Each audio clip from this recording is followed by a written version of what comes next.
और चंद्रमा उसे ले गया। और परीक्षित, ब्रह्मा जी ने उस बालक का नाम रखा बुध, क्योंकि उसकी बुद्धि बड़ी गंभीर थी। उसने तुरंत ही अपनी माता को भी फटकार दिया।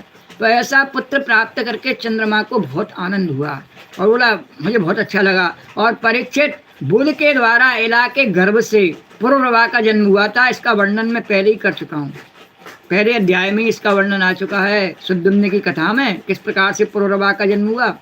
और एक दिन इंद्र की सभा में देवर्षि नारद जी पुरुरवा के रूप, गुण, उदारता, शील, स्वभाव, धन संपत्ति और पराक्रम का गान कर रहे थे। उन्हें सुनकर के उर्वशी के हृदय में काम भाव का उदय हो गया और उस उदय हुआ और उससे पीड़ित होकर के काम से वह देवांगना पुरुरवा के पास चली आई।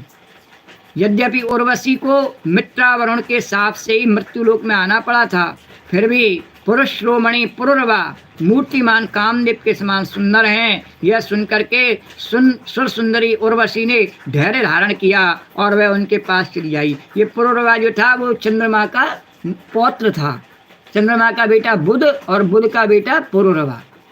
गुरु द्वारकाधीश भगवान की जय। और देवांगना उर्वशी को देख करके राजा पुरुरवा के नेत्र हर्ष से खिल उठे और उनके शरीर से रोमांच हुआ। उन्होंने बड़ी मीठी वाणी में कहा। अब पुरुरवा राजा जो थे वो उर्वशी से कहने लगे हैं, राजोवाच स्वागतम ते बरारोहे आश्रिताम करवाम किम संरभ्यस्व मया साकम हृतिर्नवस्वास्पति समः। राजा पुरुरवा ने कहा, सुंदरी तुम्हारा स्वागत है, बैठो, मैं तुम्हारी क्या सेवा करूं। तुम मेरे साथ विहार करो, हम दोनों का यह विहार अनंत काल तक चलता रहे। उर्वश्योवाच कश्यास्त्वयि न सज्जेता मनोदृष्टिश्च सुंदरा यदंगान्तरमासाद्य च्यवते हाररंसया एता वरुणको राजन्यासो रक्षस्व मानदा संरक्ष्ये भवता साकं स्वाग्यस्त्वीणाम्बर स्मृतः। उर्वशी ने कहा, राजन आप सौंदर्य के मूर्तिमान स्वरूप हैं। भला ऐसी कौन कामनी है जिसकी दृष्टि और मन आप में आसक्त न हो जाए, क्योंकि आपके समीप आकर के मेरा मन रमण की इच्छा से अपना धैर्य खो बैठा है। राजन, जो पुरुष रूप गुण आदि के कारण प्रशंसनीय होता है वही स्त्रियों को अभिष्ट होता है। और स्त्रियों को अच्छा कौन लगता है? जिसका बढ़िया नाम हो, बढ़िया नेता हो, अभिनेता हो, व्यापारी हो और उसके पास में खूब धन संपत्ति हो, रूप स्वरूप हो, तो वही तो स्त्रियों को अच्छा लगता है। इसके पास माल पट्टा, सुंदरता सब कुछ हो तो वही स्त्रियों को अच्छा लगता है। तो उसने उर्वशी ने स्पष्ट कहा, स्त्रियों की भावनाओं को कहा, राजन जो पुरुष रूप गुण आदि के कारण प्रशंसनीय होता है वही स्त्रियों को अभिष्ट होता है। अतः मैं आपके साथ अवश्य विहार करूंगी, परंतु मेरे प्रेमी महाराज, मेरी एक शर्त है, मैं आपको धरोहर के रूप में भेड़ के 2 बच्चे सौंपती हूँ। बोले आप इनकी रक्षा करना। राजा ने समझने के लिए तो ये समझा कि बहुत छोटी सी बात है, इसमें कौन सी बड़ी बात है, भेड़ के बच्चों की रक्षा में कर लूँगा। पर देवी देवताओं की बातें बड़ी रहस्यमयी होती हैं। उर्वशी जो थी वो अप्सरा थी, स्वर्ग की देवी थी, और इसलिए उसने ऐसा कहा, पर राजा पुरुरवा उसके मंतव्य को नहीं समझ पाया। उसने वचन दे दिया, हाँ मैं रक्षा करूँगा।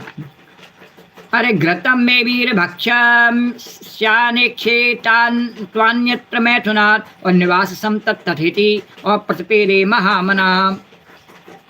उसने कहा, उर्वशी ने, वीर श्रोमणे मैं केवल घी खाऊंगी। और सुनो, खाऊंगी क्या, मैं तेरा ये और कुछ भोजन करती नहीं है, साग पात कुछ नहीं खाती हूँ। तो क्या करोगी आप? तो मैं केवल घी खाऊंगी और मैथुन के अतिरिक्त तो और किसी भी समय आपको वस्त्रहीन न देख सकूंगी। बोले और किसी समय यदि तू मेरे सामने अगर बिना वस्त्र के आ गया तो सोच लेना मेरी इंसल्ट हो जाएगी। और परम मनस्वी पुरुरवा ने कहा, ठीक है ठीक है।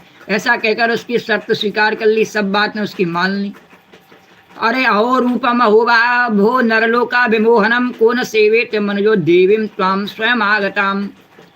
और फिर उर्वशी ने कहा, तुम्हारा यह सौंदर्य अद्भुत है और तुम्हारा भाव अलौकिक है। यह तो सारी मनुष्य सृष्टि को, उर्वशी से उसने कहा कि तुम्हारा सौंदर्य अद्भुत है, तुम्हारा भाव अलौकिक है, यह तो सारी मनुष्य सृष्टि को मोहित करने वाला है। और देवी कृपा करके तुम स्वयं यहाँ आई हो, फिर कौन ऐसा मनुष्य है जो तुम्हारा सेवन न करेगा? तुम तो मेरे पर कृपा करके स्वयं आ गई हो, तो मैं कैसे मना कर सकता हूँ? तो मैं तो आपकी जो भी शर्त होगी मानूंगा और आप मेरे पर कृपा कीजिए। श्री कृष्ण गोविंद।